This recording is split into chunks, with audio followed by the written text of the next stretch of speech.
믿을 수 없는 일이 벌어지고 있습니다. 도쿄를 떠나 서울로 향하는 외국인들이 폭발하고 있습니다. 2025년 말 한국 거주 외국인이 역대 최고를 기록했습니다. 외국인 밀집 지역은 단 1년 만에 31% 급증했고요. 도쿄 로폰기 시부야의 외국인 커뮤니티는 조용히 비어가고 있습니다. 서울 이태원, 한남동은 폭발 중이고요. 10년 동안 일본 예찬책을 쓴 미국인 작가는 한국을 방문한 뒤 완전히 변했습니다. 도대체 그를 바꾼 건 뭐였을까요? 지금 공개됩니다. 한국 최고라고 댓글을 남겨주세요. 여러분의 구독과 좋아요는 아주 큰 힘이 됩니다. 서울로 이사를 간다고요? 나는 손에 쥔 맥주잔을 테이블에 내려놓으며 데이빗의 얼굴을 빤히 쳐다보았습니다. 농담이겠거니 했죠. 하지만 그의 표정은 진지했어요. 열흘 뒤 떠나. 벌써 짐도 다 쌌어. 데이빗 부인도 옆에서 고개를 끄덕이고 있었습니다. 10년 넘게 도쿄에서 함께 살아온 절친한 친구 부부였어요. 우리는 매달 첫째 주 금요일마다 로폰기의 한 이탈리안 레스토랑에서 만나 외국인 커뮤니티 모임을 가졌거든요. 그런데 오늘 모임은 뭔가 이상했습니다. 제 이름은 마이클 스콧입니다. 57살. 미국 출신 프리랜서 작가죠. 10년 전 도쿄에 정착한 뒤로 일본 문화에 관한 에세이를 써왔어요. 장인 정신, 절제된 아름다움, 시스템의 정확함. 저는 일본의 그런 면들을 사랑했고 책으로도 냈습니다. 제 책 제목이 뭐였는지 아세요? 완성된 나라 일본이었어요. 그런데 오늘 이 모임에서 뭔가 심상치 않은 변화가 느껴졌습니다. 평소라면 우리는 일본의 좋은 점들에 대해 이야기했어요. 편의점 도시락이 얼마나 정갈한지, 지하철이 얼마나 정확한지, 온천 문화가 얼마나 훌륭한지. 그런 이야기들로 저녁 시간을 채웠죠. 하지만 최근 몇 달 사이 분위기가 달라지기 시작했습니다. 서울 다녀왔는데 배달 앱이 미쳤더라. 한국 병원비 보고 깜짝 놀랐어. 한강공원에서 치킨 먹는 문화 진짜 좋던데. 테이블마다 이런 이야기들이 들려왔어요. 처음엔 무시했습니다. 그냥 새로운 여행지를 다녀온 사람들의 신기한 경험담이겠거니 했죠. 하지만 그 빈도가 점점 높아졌어요. 한 달 전 모임에선 테이블 6개 중 4곳에서 한국 이야기가 나왔습니다. 그리고 오늘 데이빗 부부가 아예 서울로 이사를 간다는 겁니다. 왜요? 도쿄가 싫어진 거예요? 저는 조금 방어적으로 물었습니다. 제 책이 일본을 예찬하는 내용이었으니까요. 데이빗은 고개를 저었어요. 아니, 도쿄가 싫은 게 아니야. 그냥 서울이 더 좋더라고. 더 좋다니요? 뭐가요? 전부. 데이빗은 핸드폰을 꺼냈습니다. 그리고 제게 영상 하나를 보여주기 시작했어요. 첫 번째 영상. 쿠팡이츠라는 앱 화면이 보였습니다. 누군가 음식을 주문하고 있었어요. 주문 버튼을 누르자 실시간으로 배달원의 위치가 지도에 표시됐죠. 그리고 화면 상단에 타이머가 돌아가기 시작했습니다. 18분 후 문 앞에 음식이 도착했어요. 18분? 도쿄 우버이츠는 1시간은 걸리는데. 저는 중얼거렸습니다. 데이빗이 다음 영상을 보여줬어요. 한강공원이었습니다.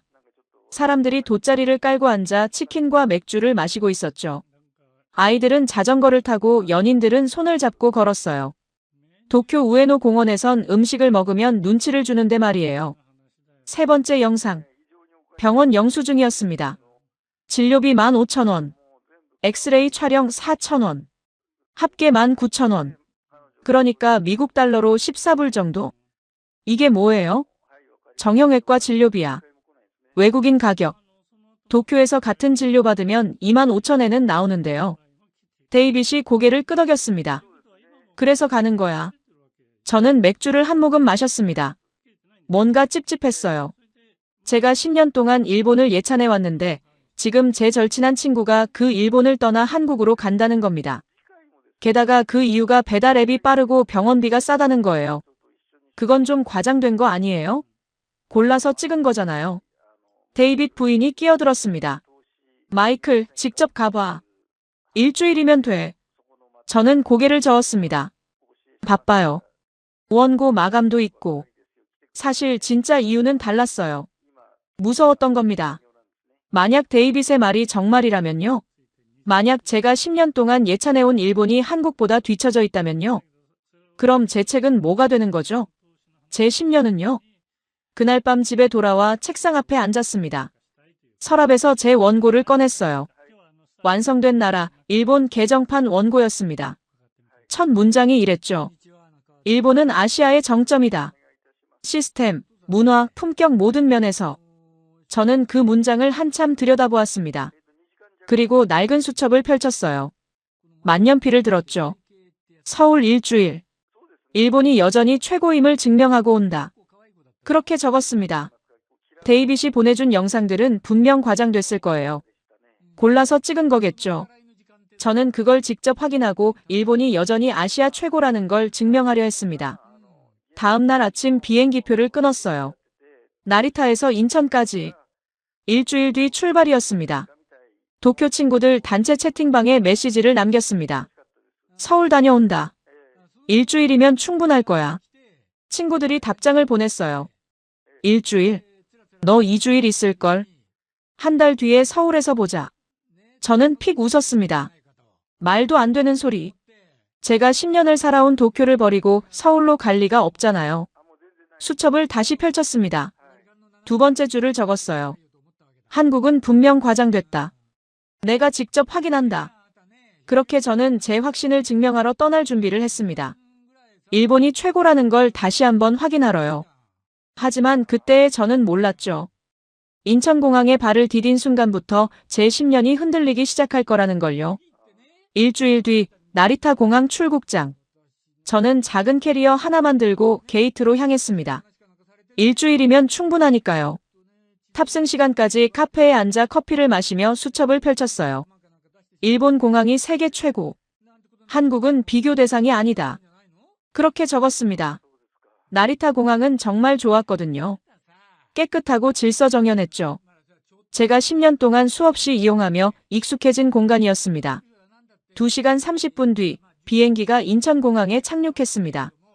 입국장 게이트를 통과하는 순간 첫 번째 이상함을 느꼈어요. 공기가 달랐습니다. 나리타 공항 특유의 오래된 카펫 냄새, 에어컨 냄새가 없었어요. 그냥 깨끗했죠. 천장을 올려다봤습니다. 높았어요. 거대한 유리 천장으로 자연광이 쏟아져 들어왔습니다. 나리타보다 훨씬 밝고 개방적이었죠. 입국 심사대로 걸어갔습니다. 나리타에선 줄을 서서 15분쯤 기다려야 했거든요. 그런데 인천공항엔 자동 출입국 심사 게이트가 있었어요. 외국인도 가능하다고 적혀 있었죠. 게이트 앞에 섰습니다. 여권을 스캔대에 올려놓았어요. 화면이 제 얼굴을 인식했죠. 띵. 3초 만에 게이트 문이 열렸습니다. 저는 멍하니 뒤를 돌아봤어요. 입국 심사가 끝난 건가요? 나리타에선 15분 걸리는 일이 3초 만에 끝났습니다. 수화물 찾는 곳으로 갔습니다. 그리고 놀라웠어요. 제 캐리어가 이미 나와 있었거든요. 나리타에선 보통 30분쯤 기다려야 하는데 말이죠. 공항철도 매표소로 향했습니다. 서울역까지 얼마예요? 5,000원입니다. 45분 걸려요. 저는 잠깐 멈칫했습니다. 5,000원? 나리타 익스프레스는 3,500엔, 그러니까 32,000원이었거든요. 게다가 60분 걸렸죠. 6배 이상 저렴한데 더 빠르다고요? 티켓을 끊고 열차에 올랐습니다. 좌석이 넓었어요. 나리타 익스프레스보다 훨씬요. 앞 좌석에 USB 충전 포트가 보였습니다. 무료 와이파이도 터졌죠. 나리타 익스프레스엔 와이파이가 없거든요. 유료로 구매해야 했어요. 열차가 출발했습니다. 저는 가방에서 수첩을 꺼냈어요. 만년필을 들었죠. 그래도 일본 공항이 더 정갈하지. 그렇게 쓰려고 했습니다. 하지만 펜을 댄 종이 위에서 손이 멈췄어요. 방금 제가 경험한 것들이 머릿속을 스쳤습니다. 입국 심사 3초. 나리타는 15분. 수화물 바로 나옴. 나리타는 30분 대기. 공항철도 5,000원. 나리타는 32,000원. 화장실 표지판이 보였습니다. 저는 일어나 걸어갔어요. 문을 열고 들어갔죠. 그리고 멈춰 섰습니다. 너무 깨끗했거든요. 비데가 달린 변기, 자동 물내림, 핸드드라이어, 은은한 향기. 나리타 익스프레스 화장실은 좁고 낡았는데 말이에요. 좌석으로 돌아와 앉았습니다. 수첩을 펼쳤죠. 그래도 일본 공항이 더 정갈하지. 미완성 문장이 저를 째려보고 있었어요. 저는 만년필을 들었다가 내려놓았습니다. 완성할 수 없었거든요. 거짓말을 쓸 순 없으니까요. 창밖으로 서울 빌딩들이 보이기 시작했습니다. 도쿄 친구들 단체방에 메시지를 보냈어요. 방금 인천공항 도착. 공항철도 5,000원. 나리타보다 싸고 빠름. 친구들이 바로 답장했습니다. 그래, 시작이야. 저는 핸드폰을 주머니에 넣었습니다. 수첩의 미완성 문장을 보며 천천히 줄을 그었어요. 완성하지 않기로 했습니다. 열차가 서울역에 도착했습니다. 저는 캐리어를 끌고 플랫폼으로 내렸어요. 에스컬레이터를 타고 대합실로 올라갔죠. 거대하고 밝고 깨끗한 공간이 펼쳐졌습니다. 저는 그 자리에 잠시 멈춰 섰습니다. 그리고 깨달았죠. 일주일이 아니라 단 1시간 만에 제 첫 번째 확신이 무너졌다는 걸요. 호텔은 명동 근처였습니다. 체크인을 마치고 방에 들어갔어요. 캐리어를 침대 옆에 놓고 창문을 열었습니다. 서울 시내가 내려다 보였죠. 불빛이 반짝이고 있었어요. 시간은 저녁 9시. 배가 고팠습니다. 도쿄에서라면 2가지 선택지가 있었어요. 첫째, 근처 편의점에 가서 차가운 도시락 사기. 둘째, 우버이츠로 주문하고 1시간 기다리기. 배달비는 800엔, 그러니까 7,400원쯤 되죠. 저는 핸드폰을 꺼냈습니다. 데이빗이 보낸 메시지가 떠올랐어요.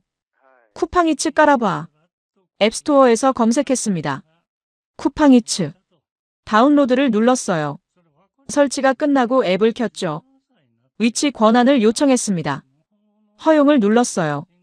그러자 화면에 주변 식당들이 쫙 뜨기 시작했습니다. 치킨, 피자, 중국집, 분식, 한식, 일식, 양식. 스크롤을 내리며 세어봤어요.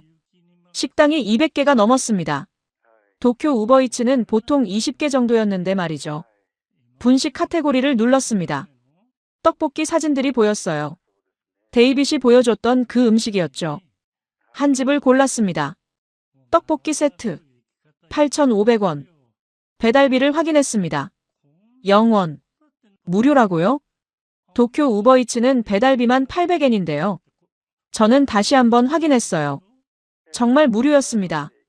주문하기 버튼을 눌렀습니다. 예상 도착 시간이 화면에 떴어요. 20분에서 25분. 저는 핸드폰을 침대에 놓고 샤워를 하러 갔습니다. 샤워를 마치고 나왔습니다. 핸드폰을 확인했어요. 앱이 실시간으로 배달원 위치를 보여주고 있었습니다. 지도에 오토바이 아이콘이 움직이고 있었어요. 도쿄 우버이츠엔 없는 기능이었습니다. 배달원이 건물 앞에 도착했다고 알림이 왔습니다. 주문한 지 정확히 18분 후였어요. 저는 문을 열고 복도로 나갔죠.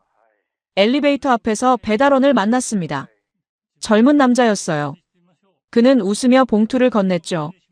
맛있게 드세요. 감사합니다. 배달원이 돌아갔습니다. 저는 봉투를 들고 방으로 들어왔어요. 책상 위에 내려놓고 열었습니다. 떡볶이가 김이 모락모락 나고 있었어요.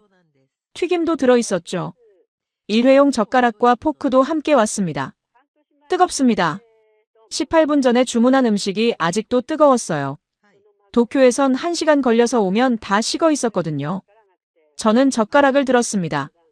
떡볶이 하나를 집어 입에 넣었어요. 달콤하고 매콤했습니다. 떡이 쫄깃했죠. 튀김은 바삭했어요. 저는 계속 먹었습니다. 순식간에 반이 사라졌어요. 이게 8,500원이라고요? 도쿄에서 비슷한 음식을 배달시키면 2,000엔은 나올 텐데요. 배달비까지 합치면 2,800엔. 한화로 25,000원쯤 되죠. 서울은 8,500원. 배달비 무료. 18분 배달. 저는 핸드폰을 들었습니다. 떡볶이 사진을 찍었어요. 도쿄 친구들 단체방에 올렸죠. 18분 만에 도착. 배달비 0원. 이거 실화냐? 친구들이 바로 답장을 보냈습니다. 그래서 내가 서울 왔다니까. 도쿄 돌아가기 싫어질걸? 일주일. 너 한 달 있을 거야. 저는 픽 웃었습니다. 말도 안 되는 소리. 배달이 빠르다고 도쿄를 버릴 리가 없잖아요. 떡볶이를 다 먹고 봉투를 정리했습니다. 그리고 수첩을 꺼냈어요. 만년필을 들었죠. 그래도 일본 편의점 도시락이 더 맛있지. 그렇게 쓰려고 했습니다. 일본 편의점 도시락은 정말 훌륭하거든요. 깔끔하게 포장되어 있고 종류도 다양하죠. 제가 10년 동안 수없이 먹어온 음식이었어요. 하지만 펜을 든 손이 멈췄습니다. 방금 먹은 떡볶이가 떠올랐어요. 뜨겁고 쫄깃하고 맛있었던 그 음식 말이죠. 18분 만에 배달비 무료로 온 음식. 일본 편의점 도시락은 차갑습니다. 전자레인지에 데워도 뜨겁지 않아요. 그냥 미지근해질 뿐이죠. 가격은 600엔. 한화로 6,000원쯤 돼요. 그것도 맛있습니다. 하지만 방금 먹은 떡볶이와 비교하면요. 저는 수첩을 내려다봤습니다. 미완성 문장이 또 하나 생겼어요. 그래도 일본 편의점 도시락이 더 맛있지. 완성할 수 없었습니다. 거짓말을 쓸 순 없으니까요. 창밖을 봤습니다. 명동거리가 여전히 밝았어요. 사람들이 걷고 있었죠. 밤 10시가 넘었는데도 활기찼습니다. 도쿄 친구들이 또 메시지를 보냈어요. 내일 뭐 할 거야? 데이빗이 추천한 곳 가볼 거야. 어디? 한강공원이랑 광장시장. 좋아. 사진 많이 찍어와. 저는 핸드폰을 내려놓았습니다. 침대에 누웠어요. 천장을 보며 생각했죠. 첫날부터 이상합니다. 공항도 이상했고 지금 배달도 이상했어요. 제가 알던 아시아와 달랐죠. 일주일이면 충분할 거라고 생각했습니다. 일본이 최고라는 걸 증명하고 돌아갈 거라고 믿었어요. 하지만 이미 두 가지 확신이 흔들렸습니다. 공항에서 하나, 배달에서 하나. 앞으로 엿새가 더 남았습니다. 저는 눈을 감았습니다. 내일은 다를 거예요. 내일은 일본이 더 낫다는 걸 증명할 수 있을 거예요. 그렇게 믿으며 잠이 들었습니다. 다음 날 아침, 목이 칼칼했습니다. 어제 비행기 안에서 에어컨 바람을 너무 많이 쐰 것 같았어요. 침을 삼키니 따끔거렸죠. 저는 침대에 앉아 목을 만져봤습니다. 조금 붓는 느낌이었어요. 도쿄에서라면 어떻게 했을까요? 동네 병원에 갈 수는 있었을 겁니다. 하지만 비용이 문제였죠. 초진료만 8,000엔. 한화로 73,000원쯤 돼요. 외국인이라 보험이 없으면 25,000엔. 23만 원이었습니다. 게다가 영어 가능한 의사를 찾기도 쉽지 않았어요. 저는 호텔 프런트에 전화를 걸었습니다. 근처에 병원 있나요? 목감기 같은데요. 네, 도보로 5분 거리에 이비인후과 있습니다. 예약 필요한가요? 아니요, 그냥 가시면 됩니다. 의사 선생님 영어 잘하세요. 저는 옷을 입고 호텔을 나섰습니다.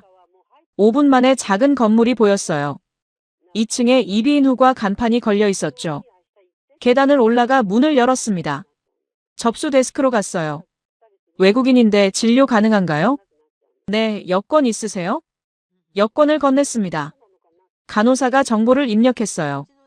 여기 앉아서 기다려주세요. 10분 후 제 이름이 불렸습니다. 진료실로 들어갔습니다. 의사 선생님이 유창한 영어로 물었어요. 어디가 불편하세요? 목이요. 어제 비행기 타고 오면서 감기 걸린 것 같아요. 의사 선생님이 목을 살펴봤습니다. 입을 벌려보라고 했어요. 목젖 주변을 세심하게 들여다보고 림프절도 확인했습니다. 도쿄 의사들보다 더 꼼꼼했어요. 편도가 조금 부었네요. 감기 초기 증상입니다. 약 처방해 드릴게요. 따뜻한 물 많이 드시고요. 친절했습니다. 처방전을 써주셨어요. 저는 고개를 숙여 인사하고 수납 데스크로 갔죠. 간호사가 계산서를 내밀었습니다. 진료비 15,000원입니다. 저는 귀를 의심했습니다. 15,000원이요? 이게 전부예요? 네. 약은 근처 약국에서 받으시면 돼요. 도쿄였다면 23만 원. 서울은 15,000원. 15배 넘는 차이였어요. 신용카드를 건넸습니다. 영수증을 받아들고 밖으로 나왔어요. 1층 약국으로 갔습니다. 처방전을 내밀었어요. 4,000원입니다. 약을 받아들고 나왔습니다. 골목을 걸으며 영수증을 들여다봤어요. 진료비 15,000원, 약값 4,000원. 합계 19,000원. 도쿄였다면 총 25만 원쯤 나왔을 겁니다. 13배 차이였어요. 편의점이 보였습니다. GS25. 저는 안으로 들어갔어요. 도시락 코너로 갔습니다. 냉장고가 아니라 보온고였어요. 따뜻한 도시락들이 진열되어 있었죠. 김치찌개 4,500원. 제육볶음 4,800원. 된장찌개 3,900원. 일본 세븐일레븐 도시락은 500엔. 한화로 4,600원. 비슷한 가격이었죠. 하지만 일본 도시락은 차가웠어요. 김치찌개 도시락을 집었습니다. 계산대로 갔어요. 데워드릴까요? 네. 2분 후 따끈한 도시락을 받았습니다. 일회용 숟가락도 함께 줬어요. 밖으로 나와 근처 벤치에 앉았습니다. 도시락을 열었어요. 김이 모락모락 났습니다. 한 숟가락 떠서 입에 넣었어요. 뜨겁고 얼큰했습니다. 목에도 좋을 것 같았죠. 김치찌개 국물이 진했어요. 밥도 따뜻했고요. 일본 편의점 도시락과는 완전히 달랐습니다. 일본 도시락은 차갑고 밍밍했거든요. 전자레인지에 데워도 미지근할 뿐이었죠. 다 먹고 일어났습니다. 호텔로 걸어가며 수첩을 꺼냈어요. 만년필을 들었죠. 그래도 일본 의료가 더 체계적이야. 그렇게 쓰려고 했습니다. 하지만 손이 멈췄어요. 19,000원짜리 영수증이 머릿속에서 지워지지 않았습니다. 친절했던 의사 선생님도요. 영어로 세심하게 진료해 준 것도요. 따뜻한 편의점 도시락도요. 일본은 비용이 15배 비쌌습니다. 영어 되는 의사 찾기도 어려웠고요. 편의점 도시락은 차가웠죠. 펜을 든 채 한참을 가만히 서 있었습니다. 도쿄 친구들에게 문자를 보냈습니다. 병원비 19,000원. 도쿄는 25만 원. 편의점 도시락 따뜻함. 친구들이 답장했어요. 이제 알겠지? 저는 핸드폰을 주머니에 넣었습니다. 수첩을 보며 천천히 줄을 그었어요. 완성할 수 없었습니다. 또 하나의 문장이 미완성으로 남았습니다. 오후 5시 데이빗 부부가 호텔로 찾아왔습니다. 한강공원 가자. 치맥해봤어? 치맥이요? 치킨에 맥주. 한국 사람들 저녁 문화야. 우리는 택시를 타고 한강으로 갔습니다. 뚝섬 유원지라는 곳이었어요. 택시에서 내리자 넓은 공원이 펼쳐졌죠. 한강이 시원하게 보였습니다. 사람들이 돗자리를 깔고 앉아 있었어요. 치킨 상자를 펼쳐놓고 맥주를 마시고 있었죠. 자전거 타는 사람들, 조깅하는 사람들도 보였어요. 데이빗이 편의점으로 들어갔습니다. 치킨을 주문하고 맥주를 샀어요. 치킨 18,000원, 맥주 4,000원. 합계 22,000원. 돗자리를 깔고 앉았습니다. 석양이 한강을 물들이고 있었어요. 63빌딩이 보였죠. 데이빗이 치킨 상자를 열었습니다. 김이 모락모락 났어요. 맥주 캔을 땄습니다. 치킨을 한 조각 집어먹었어요. 바삭했죠. 여기가 좋은 게 뭔지 알아? 데이빗이 물었습니다. 뭔데요? 아무도 뭐라 안 해. 돗자리 깔고 음식 먹어도 괜찮아. 저는 주변을 둘러봤습니다. 정말 그랬어요. 아무도 신경 쓰지 않았죠. 가족들, 연인들, 친구들이 각자 자리를 깔고 음식을 먹고 있었습니다. 도쿄 우에노 공원이 떠올랐습니다. 일본 공원에서 음식을 먹으면 눈치를 줬어요. 규칙이 엄격했죠. 벤치에 앉아 먹는 건 괜찮지만 돗자리 깔고 파티하는 건 안 됐습니다. 경비원이 와서 제지했어요. 그런데 여기는 완전히 자유로웠습니다. 맥주를 한 모금 마셨습니다. 시원했어요. 치킨도 맛있었죠. 이게 일상이에요? 응. 평일 저녁이면 사람들 다 나와. 부럽네요. 그래서 서울 왔어. 우리는 해가 질 때까지 앉아 있었습니다. 한강 위로 불빛이 켜지기 시작했어요. 다리에 조명이 들어왔죠. 도쿄에도 공원은 많았습니다. 하지만 이렇게 자유롭진 않았어요. 규칙이 많았죠. 조용히 해야 했고 정해진 시간에 문을 닫았습니다. 서울은 달랐습니다. 다음 날 점심 데이빗 부부가 광장시장으로 데려갔습니다. 여기는 전통시장이야. 맛있는 거 많아. 시장 안으로 들어갔습니다. 사람들로 북적였어요. 상인들이 큰 소리로 손님을 불렀죠. 음식 냄새가 코를 찔렀습니다. 빈대떡 집 앞에 줄이 길게 서 있었어요. 저기 가자. 우리도 줄을 섰습니다. 30분쯤 기다렸어요. 드디어 순서가 왔죠. 녹두빈대떡 5,000원이요. 막걸리 3,000원. 주문했습니다. 할머니가 커다란 철판에 빈대떡을 붙이고 계셨어요. 고소한 냄새가 났죠. 빈대떡이 나왔습니다. 김이 모락모락 났어요. 한 입 베어 물었죠. 바삭했습니다. 겉은 바삭하고 속은 부드러웠어요. 녹두의 고소한 맛이 입안에 퍼졌죠.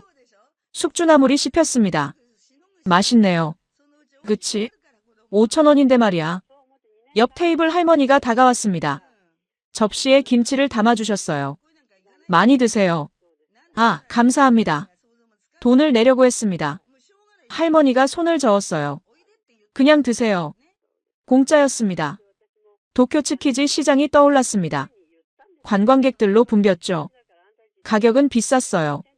상인들은 차갑게 장사했고요. 덤 같은 건 없었습니다. 광장시장은 달랐습니다. 현지인들로 가득했고 가격은 저렴했어요. 상인들은 정이 많았죠. 빈대떡을 다 먹었습니다. 배가 불렀어요. 근처에 밥집 하나 더 가보자. 데이빗이 일어났습니다. 시장 골목을 빠져나와 작은 식당으로 갔어요. 할머니 손맛 백반 간판이 걸려 있었죠. 어서 오세요. 아주머니가 반갑게 맞아줬습니다. 테이블에 앉았어요. 메뉴판을 봤죠. 고등어구이 정식 8,000원. 고등어구이 주세요. 5분 후 음식이 나왔습니다. 저는 눈을 크게 떴어요. 테이블 위에 접시가 10개 놓였습니다. 고등어구이, 쌀밥, 된장찌개, 그리고 밑반찬 7가지. 배추김치, 깍두기, 콩나물 무침, 시금치나물, 감자조림, 계란찜, 무생채. 이게 다 8,000원이에요? 네. 반찬 더 필요하시면 말씀하세요. 도쿄 이자카야가 떠올랐습니다. 앉자마자 오토시가 나왔어요. 강제 안주. 300엔에서 500엔을 냈죠. 밑반찬은 따로 주문이었습니다. 츠케모노 300엔, 냉야채 400엔. 리필은 추가 요금이었어요. 김치를 먹었습니다. 아삭했어요. 다 먹었죠. 저기요, 김치 좀 더 주실 수 있나요? 네, 잠깐만요. 30초 후 김치가 왔습니다. 그득 담긴 접시였어요. 콩나물도 드릴까요? 네, 감사합니다. 콩나물 무침도 리필됐습니다. 무료였어요. 식사를 마쳤습니다. 계산했죠. 8,000원입니다. 도쿄에서 똑같이 먹으려면 4,400엔. 한화로 4만 원쯤 됐을 겁니다. 서울은 8,000원. 5배 차이였어요. 밖으로 나왔습니다. 시장 골목을 걸으며 수첩을 꺼냈어요. 그래도 일본 시장이 더 깔끔하지. 그렇게 쓰려고 했습니다. 일본 시장은 정말 깔끔했거든요. 정리정돈이 잘 되어 있었죠. 하지만 펜을 든 손이 멈췄습니다. 방금 할머니가 덤으로 준 김치가 떠올랐어요. 무료로 리필된 밑반찬들도요. 5,000원짜리 빈대떡도요. 방금 할머니가 덤으로 준 김치가 떠올랐어요. 무료로 리필된 밑반찬들도요. 5,000원짜리 빈대떡도요. 일본 시장은 차가웠어요. 모든 게 계산적이었습니다. 한국 시장은 활기찼습니다. 사람들의 웃음소리가 가득했죠. 그리고 따뜻했어요. 진짜 인심이 있었습니다. 다음 날 오후 데이빗 부부가 성수동으로 데려갔습니다. 서울 카페 문화 좀 보여줄게. 택시에서 내렸습니다. 낡은 공장 건물들이 보였어요. 그런데 그 건물들이 카페로 바뀌어 있었죠. 저기, 데이빗이 가리킨 곳은 3층짜리 건물이었습니다. 안으로 들어갔습니다. 천장이 높았어요. 통유리로 햇빛이 쏟아져 들어왔죠. 공간이 엄청 넓었습니다. 도쿄 카페가 떠올랐습니다. 작고 아담했어요. 테이블 5개 정도 들어가면 꽉 찼죠. 여기는 테이블이 50개는 되어 보였습니다. 10배는 넓었어요. 카운터로 갔습니다. 메뉴판을 봤어요. 아메리카노 4,500원. 도쿄 스타벅스는 420엔. 한화로 3,900원. 비슷한 가격이었죠. 아메리카노 주세요. 3층으로 올라갔습니다. 창가 자리에 앉았어요. 밖으로 성수동 거리가 보였죠. 커피가 나왔습니다. 한 모금 마셨어요. 맛있었습니다. 데이빗이 노트북을 꺼냈습니다. 여기선 하루 종일 앉아 있어도 괜찮아. 와이파이 무료고. 도쿄 카페는 달랐습니다. 1시간 제한이 있는 곳이 많았어요. 노트북 사용하면 눈치를 줬죠. 회전율을 높여야 했으니까요.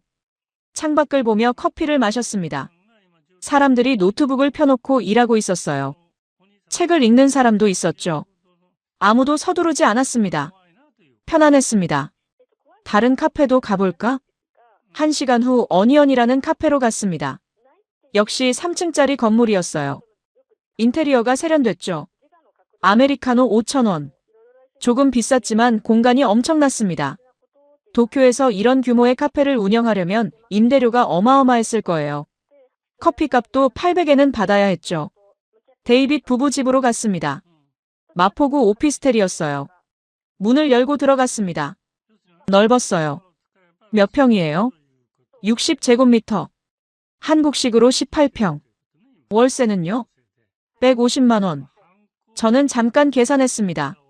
도쿄에서 같은 위치, 같은 평수면 얼마였을까요? 최소 30만 엔. 한화로 270만 원은 됐을 겁니다. 서울은 150만 원. 거의 2배 차이였어요. 창밖으로 한강이 보였습니다. 야경이 아름다웠어요. 데이빗 부인이 와인을 따라줬습니다. 건배. 우리는 와인잔을 부딪혔습니다. 어때? 이제 알겠어? 데이빗이 물었습니다. 저는 와인을 한 모금 마셨습니다. 대답하지 않았어요. 솔직히 인정하기 싫었습니다. 제가 10년 동안 도쿄를 최고라고 믿어왔는데 지금 모든 게 흔들리고 있었거든요. 공항도, 배달도, 병원도, 공원도, 시장도, 카페도. 다 서울이 나왔습니다. 와인을 다 마셨습니다. 데이빗 부부와 인사하고 호텔로 돌아왔어요. 침대에 앉아 수첩을 꺼냈습니다. 만년필을 들었죠. 그래도 일본이. 펜을 든 채 멈췄습니다. 그래도 일본이 뭐가 더 나은데요? 공안? 아니에요. 카페? 아니에요. 월세? 아니에요. 손이 떨렸습니다. 문장을 완성할 수 없었어요. 뭐라고 써야 할지 몰랐습니다. 그래도 일본이 더 나은 게 대체 뭔가요? 저는 만년필을 내려놓았습니다. 수첩을 덮었어요. 창밖을 봤습니다. 명동거리가 여전히 밝았어요. 사람들이 걷고 있었죠. 서울에 온 지 닷새째였습니다. 이미 5개의 문장이 미완성으로 남아 있었어요. 그리고 저는 알고 있었습니다. 앞으로 이틀 더 남았지만 결론은 이미 정해졌다는 걸요. 닷새째 밤, 저는 혼자 한강변을 걸었습니다. 데이빗 부부와 헤어진 후 호텔로 돌아가려다 발걸음을 돌렸어요. 생각을 정리하고 싶었거든요. 한강 다리에 조명이 켜져 있었습니다. 강물이 반짝였어요. 조깅하는 사람들이 지나갔죠. 벤치에 앉았습니다. 어제 데이빗에게 물었던 게 떠올랐어요. 정말로 왜 도쿄 떠난 거예요? 10년이나 살았잖아요. 데이빗이 한참 생각하더니 대답했었죠. 마이클, 일본이 나빠진 게 아니야. 그냥 멈춰 있어. 무슨 말이에요? 1990년대에 완성된 시스템을 2026년에도 똑같이 쓰고 있잖아. 편의점 도시락은 30년째 차가워. 배달 문화는 발전이 없어. 병원비는 계속 비싸고. 그래도 일본은 완성됐잖아요. 시스템이 완벽하고. 데이빗이 고개를 저었어요. 완성됐다는 게 문제야. 더 이상 발전할 게 없다고 생각하는 거지. 근데 한국은 계속 달리고 있어. 배달앱, 키오스크, 인터넷, 의료. 5년 전과 지금이 완전히 달라. 저는 벤치에 앉아 그 대화를 곱씹었습니다. 일본의 잃어버린 30년. 1990년 버블 붕괴 후 일본은 정체됐습니다. 경제도 시스템도 문화도 멈췄어요. 완성된 나라라고 자부했죠. 더 이상 바꿀 게 없다고 믿었습니다. 그리고 30년이 흘렀습니다. 여전히 팩스를 쓰고 있었어요. 여전히 현금을 선호했죠. 편의점 도시락은 여전히 차가웠고 배달 문화는 여전히 불편했습니다. 완성됐으니까요. 바꿀 필요가 없었던 거죠. 한국은 달랐습니다. 1953년 전쟁 폐허. 세계 최빈국. 국민소득 67달러. 70년이 흘렀습니다. 세계 12위 경제대국. 반도체 강국. 문화 수출국. 5세대 인터넷. 18분 배달. 19,000원 병원비. 멈추지 않았기 때문이에요. 완성됐다고 생각하지 않았던 거죠. 저는 수첩을 꺼냈습니다. 만년필을 들었어요. 처음으로 솔직하게 쓰기 시작했습니다. 완성은 정체의 다른 말이었다. 일본은 완성을 자랑했다. 나도 그렇게 믿었다. 10년 동안 일본의 완성된 시스템을 예찬하며 책을 썼다. 하지만 그게 문제였다. 완성됐다는 순간 발전이 멈춘다. 변화가 없다. 혁신이 사라진다. 한국은 완성되지 않았다. 아직 부족하다고 생각한다. 그래서 계속 달린다. 더 빠르게, 더 편하게, 더 좋게 만들려고 노력한다. 그 차이가 지금 내 눈앞에 펼쳐져 있었다. 강물을 바라봤습니다. 제가 부러웠던 게 뭘까요? 배달 앱이요? 아니에요. 18분 배달은 놀라웠지만 그게 전부는 아니었죠. 병원비요? 아니에요. 19,000원은 충격적이었지만 그것도 전부가 아니었습니다. 한강뷰요? 아니에요. 야경은 아름다웠지만 그게 다는 아니었어요. 그럼 뭐였을까요? 저는 다시 수첩에 썼습니다. 내가 진짜 부러웠던 건 이 모든 것을 만들어낸 사람들이었다. 70년 전 폐허에서 맨손으로 시작한 사람들. 굶주리면서도 자식을 학교에 보낸 부모들. 공장에서 밤을 새워 일한 노동자들. 중동 사막에서 땀 흘린 기술자들. 그 사람들이 만든 나라가 지금 제 눈앞에 있었습니다. 배달앱도 병원비도 한강공원도 모두 그 사람들의 땀과 눈물이 쌓여서 만들어진 거였어요. 그리고 그 사람들은 아직도 멈추지 않고 있었습니다. 더 나은 내일을 만들기 위해 계속 달리고 있었죠. 일본은 달랐습니다. 1990년에 정점을 찍었어요. 그리고 만족했죠. 완성됐다고 생각했습니다. 그 후 30년 동안 똑같은 자리에 머물렀어요. 저도 그랬습니다. 도쿄에서 10년을 살며 완성된 시스템을 즐겼어요. 편안했죠. 바꿀 필요가 없었습니다. 하지만 그게 정체였다는 걸 이제야 깨달았습니다. 한국 사람들은 편안함에 안주하지 않았어요. 계속 더 나은 걸 만들려고 했죠. 그게 무서웠습니다. 멈춘 나라와 달리는 나라. 10년 후엔 격차가 더 벌어질 거예요. 20년 후엔 비교조차 할 수 없을 겁니다. 저는 수첩 마지막 페이지에 크게 썼습니다. 나는 10년 동안 완성을 찬양했다. 그런데 그게 정체인 줄 몰랐다. 한국이 부러운 이유는 배달앱도 병원비도 한강뷰도 아니다. 멈추지 않는 나라를 만들어낸 사람들이 부러웠다. 벤치에서 일어났습니다. 호텔로 걸어가며 생각했어요. 이틀 후면 도쿄로 돌아갑니다. 익숙한 일상으로요. 하지만 저는 이미 알고 있었어요. 도쿄로 돌아가도 예전과 같지 않을 거라는 걸요. 서울에서 본 것들이 제 머릿속에서 지워지지 않을 거라는 걸요. 그리고 제가 10년 동안 믿어온 모든 게 흔들렸다는 걸요. 칠째 날 아침, 인천공항으로 향했습니다. 호텔방에서 캐리어를 챙겼어요. 일주일 전 나리타에서 출발할 때와 똑같은 짐이었죠. 하지만 무게가 달랐습니다. 훨씬 무거웠어요. 짐이 늘어서가 아니었습니다. 제 머릿속이 무거웠던 거죠. 공항철도를 탔습니다. 일주일 전 처음 탔던 그 열차였어요. 그때는 모든 게 신기했었죠. 지금은 익숙했습니다. USB 포트에 핸드폰을 꽂았어요. 무료 와이파이에 접속했죠.